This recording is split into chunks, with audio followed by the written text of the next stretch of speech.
Hola, segundo grado. Hi, second graders. I wanted to start our new unit, la tema nueva, la unidad nueva con ustedes y es sobre los maya, las civilizaciones de México y América Central. So we're going to start to look at some ancient civilizations from Mexico and from Central America, América Central. And the first one we're going to look at are the Maya. Entonces, primero yo tengo una cosa con información de los mayas. I'm just going to read through this poster that I have with some información básica, some basic information about los maya. Of more than 60 cities built in the Yucatan Peninsula by the Mayas, the largest and perhaps the oldest was Tikal. At its height, it may have had a population of over 100,000. The Temple of Tikal below was built around AD 160. And the Maya, for reference, lived over 4,000 años pasados. They lived about 4,000 years ago from today's current day. So way long ago, this civilización was around. And you can see, thinking of 4,000 years ago, they really did have quite an impressive ciudad, quite an impressive city with templos grandísimos, big temples and pyramids, and lots of advances in certain areas that were very difficult for the time, which we're going to read about next.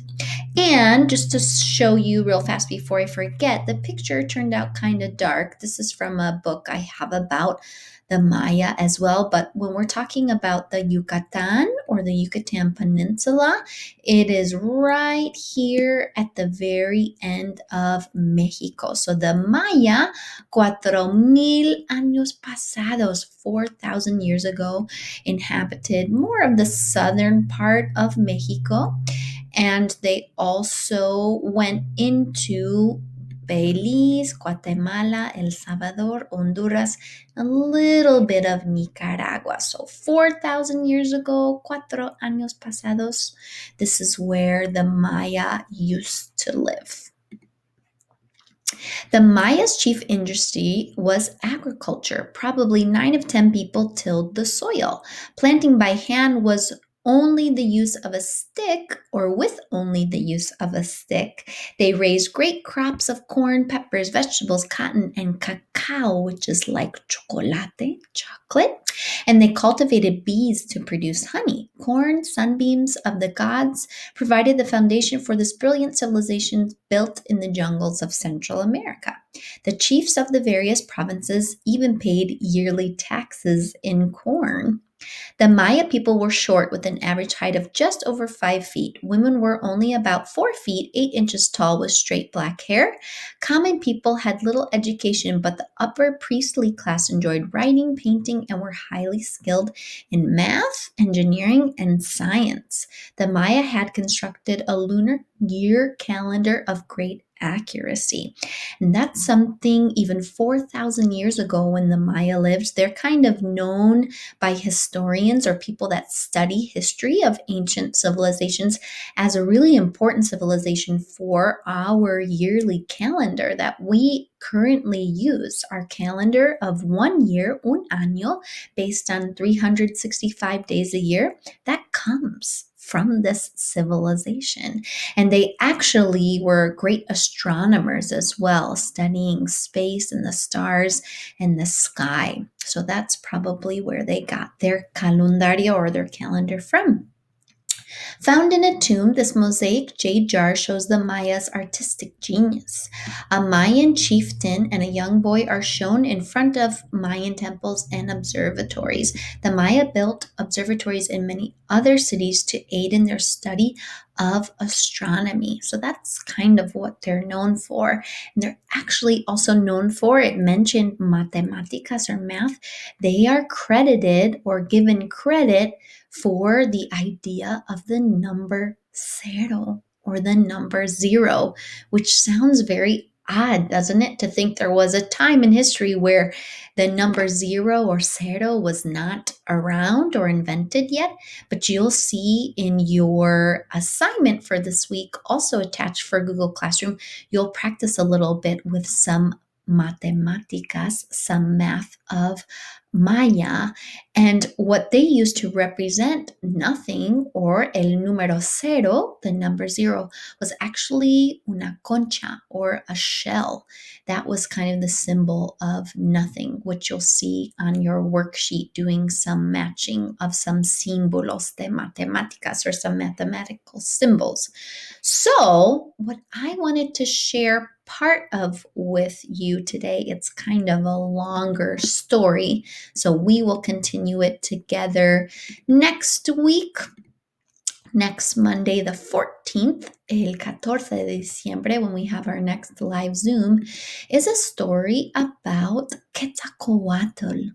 And he was a god, un dios, of Maya culture, also Aztec, which is the next civilization that we will talk about after the Maya. And the Maya and the Aztecs believed, as like Greek mythology did in Greece as well, in multiple gods. And each god represented a different thing, like a god of the sun, the moon, of crops, of war, of rain.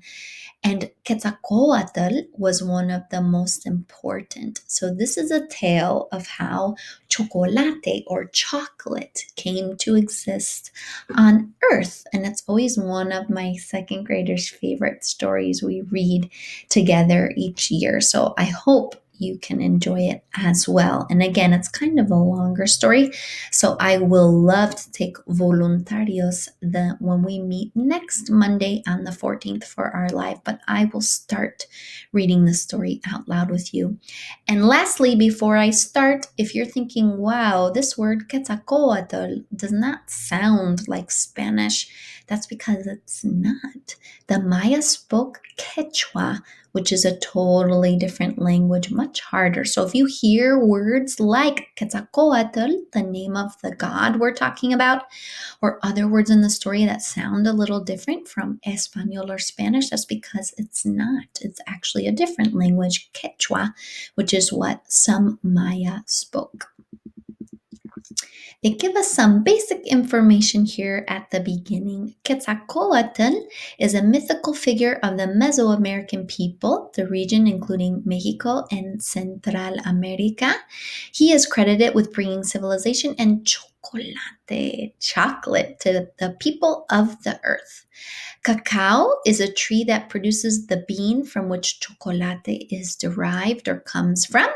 The Aztec roasted and ground the cacao bean into powder, cocoa, then mixed the powder with water, atl, to create a delicious drink called chocolatl. Chinampas were floating gardens created by the Aztecs from mud taken from the bottom of Lake Texcoco. The mud, which was scooped from the bottom of the lake, was packed on large floating reed mats intended as farmland. So they mention in our story as well the Aztec, which is another civilization from Mexico that lived much closer to today's current day. They lived about 700 years ago. So we're going to talk about 3 civilizations in total, ancient civilizations from Mexico, Central America, and South America. We're beginning with Maya because they lived the longest from our current day, again, 4,000 years ago from today. Quetzalcoatl, the priest, gathered the children around the fire. He told them a story of the old days of his ancestor, Quetzalcoatl, of the same name, the god. He told them first that Quetzalcoatl was a great civilizer, the bringer of corn, a competitor of Talox in the first ball game, and the provider of chocolate to the people of the earth. This is the story that he told. Dicen que, they say that long ago humans were told to leave the jungle garden of the gods. The people were sent to live near jungles of their own on earth where most of the time they were happy. Two Windeer was a farmer's son who lived with his family in a jungle village. He and his family belonged to the Shining Jaguar clan Jaguar. Two Windeer was proud to be a member of this brave and honorable group. The Shining Jaguar clan were hard workers, skilled craftsmen, brave warriors, kind and cheerful. So here is Two Wind Deer, and this is actually his pet monkey, una mascota de mono. Two Windeer and the people of the village had plenty of food to eat, both from the lakes and from the streams. They ate turtles, tortugas, manatees, manatee, cocodrilos, crocodiles, and peces or fish. Two Windeer and the hunters from his village used bows and arrows, snares, and alatls to hunt for deer, turkeys, armadillos, and other animals.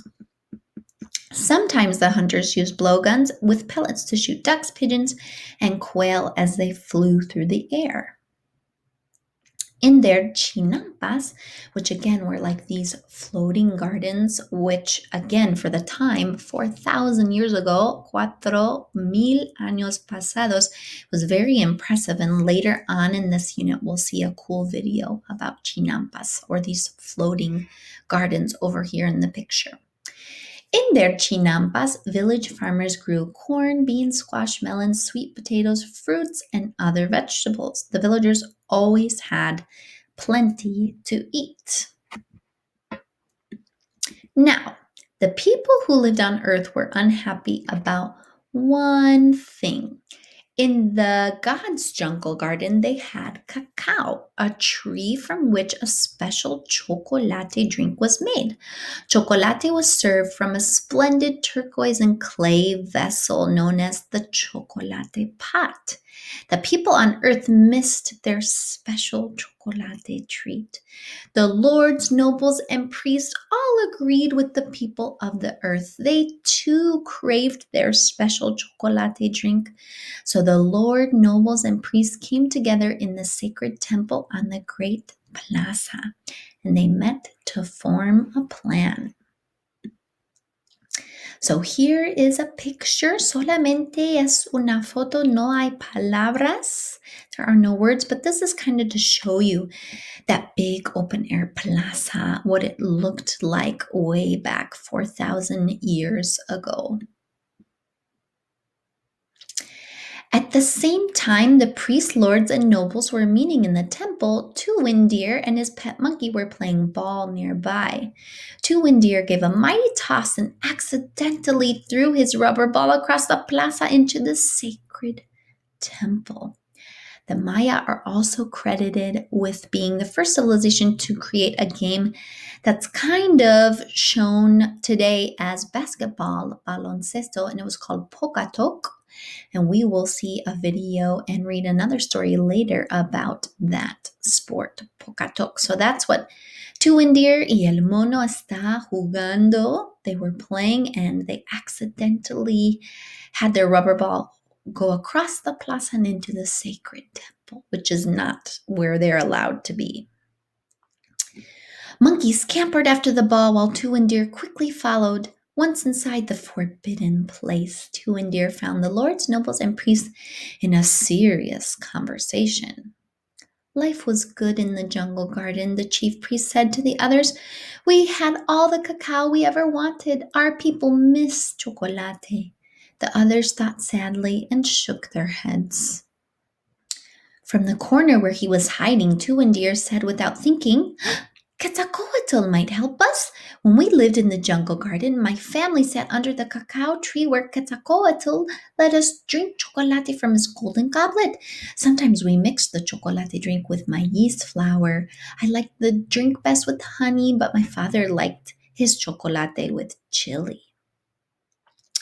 The lords, priests, and nobles looked at horror at Two Windeer and said, How dare you come into this temple? Important clan matters are being discussed and children are never allowed here. The Shining Jaguar leaders will speak to your family about your punishment. Ay, ay, ay. This is where we're going to stop. Vamos a parar aquí para hoy. And we will finish our story of Quetzalcoatl and the tale of Chocolate together next Monday, December 14th, which is your next Spanish class live Zoom. I will post the link to my Zoom on Google Classroom that Monday, the following Monday from today, so you're ready to go and can join. Remember, in addition to having watched this, which gracias, thank you. I hope you enjoyed second graders. I love this unit. I'm pretty nerdy when it comes to these ancient civilizations. I find them really fascinating. So we will read the rest of this next time. For the rest of your work this week, in addition to this reading, there is a quick instructional video on your worksheet, which I can go ahead and show you, of some Mayan counting, and also if you'd like this jaguar mask in honor of that shining jaguar clan that Two Windeer is a part of. I hope you enjoyed our story. I miss you guys. Los extraño. Que tengan un buen día. Have a great day. Y hasta el lunes próximo. See you next Monday.